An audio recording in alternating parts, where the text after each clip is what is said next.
Are you ready for another sketchbook tour? Today I've got 2 sketchbooks for you. My name is Koosje Koenen and I love drawing and I love teaching.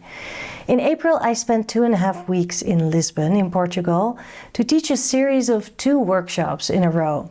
I co-led these workshops with my friend Cynthia Morris and we had so much fun together with our 2 groups. Wind, rain, sun and even a power outage that made the world news. We had it all. And we recorded it in our custom-made accordion sketchbooks, which I will show you. And at the end of the video, I have an extra pro tip for you, so stick around. These are the 2 sketchbooks, each filled in 1 week time. Every workshop participant received one of these sketchbooks as part of their kit. The sketchbooks are custom made by Casa da Madureira. I don't know if I say that correctly. It's a company run by 2 lovely sisters in Lisbon, and they named this accordion sketchbook Outage after a river in Lisbon. A fan-fold sketchbook like this flows sort of like a river, and it encourages the artist to let the creativity flow like a river too. Let's start with the first one that I filled. To dive right in and to break the curse of the blank page, we started by writing our contact details and filling some pages with the letters of the alphabet for collecting words and names throughout the week. We started randomly mark making too, to overcome any preciousness about the beautifully made sketchbook. Sketch bingo, full of prompts to keep going at our drink and draw that first evening, drawing food, and playing with a limited palette.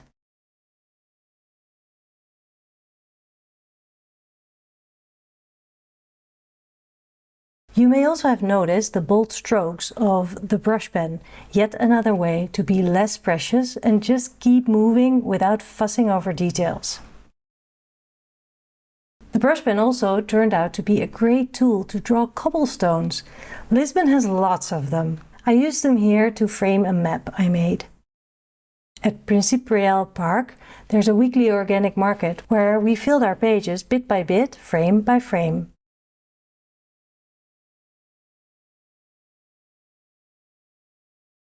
I also gave myself a challenge to use less ink line and play more with color in this sketchbook. And I loved implementing writing, haiku, notes too, and secret hidden sketches.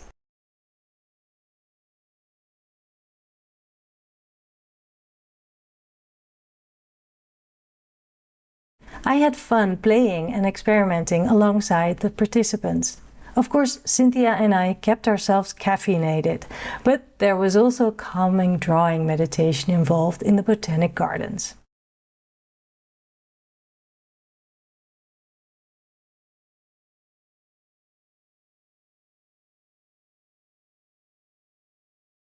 More playing with elements stuck into the sketchbook, and a secret portrait. Because of the merry band of sketchers we formed, the group came up with the band name Sketchy Sisters, and we all made album covers. For the last session we had to find shelter from the rain in a bakery, and so our subjects to draw were pastries. Some more bits and bobs with memories, notes, poems and such little reminders. And class handouts in the pocket of the sketchbook, filled with fun memories and creative learnings.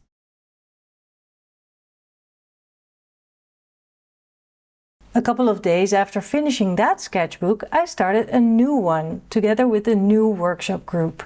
Same exercises and assignments, but for this sketchbook I wanted to see if I could make it flow a little more, connecting the different elements and drawings a bit more. As I went along, I found ways to do that, using marks to connect things, to create sort of a pathway with those. I also made more deliberate choices with my colors.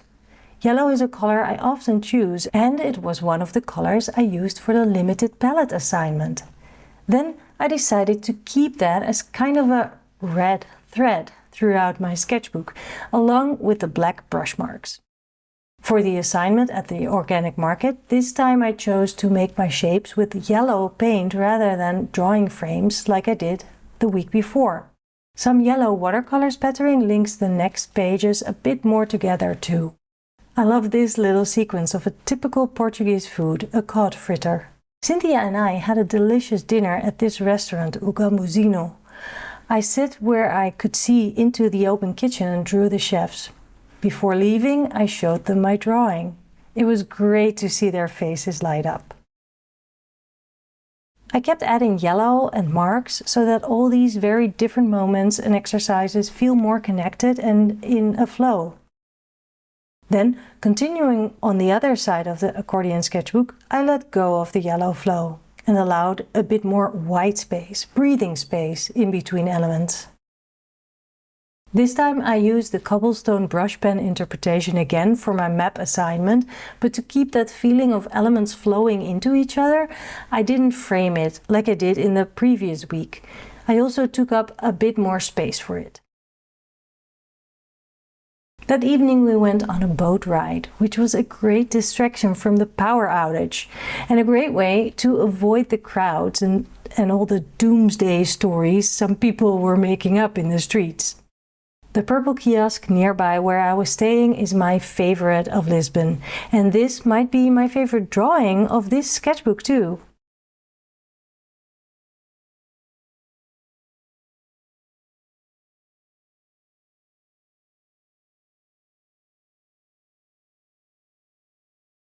During this workshop, I collected all the daily handouts that we gave participants in class and connected them with washi tape, accordion style. It's not as elegant as I hoped, but hey, I tried. I got that cute paperclip from Mariska, one of the workshop participants, who, by the way, had so many creative aha moments doing the assignments and daring to step out of her comfort zone every day.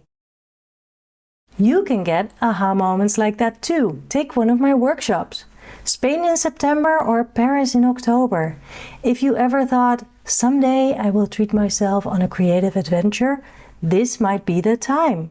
You never know what life brings us, so don't wait for that someday. It's not a day that exists on the calendar, okay? Links to my upcoming workshops are in the description box of this video. Sign up now to grow and nurture your inner artist. You deserve it. 2 weeks, 2 sketchbooks, and then some, because I also sketched in my daily sketchbook. If you prioritize what you love, which is drawing, you can do it every day. And you want to do it every day, when traveling and when you're at home. Here's my pro tip for you. You can make drawing part of your daily rhythm. Yes, you can. Even when life is super busy, treat it like something essential. It is essential. Like your morning coffee. Maybe even draw as you are drinking your first coffee of the day. Prioritize it, and you'll find time for it every day, at home or on the go. You got this! I'll be back with another Draw Tip Tuesday video for you next week. Bye!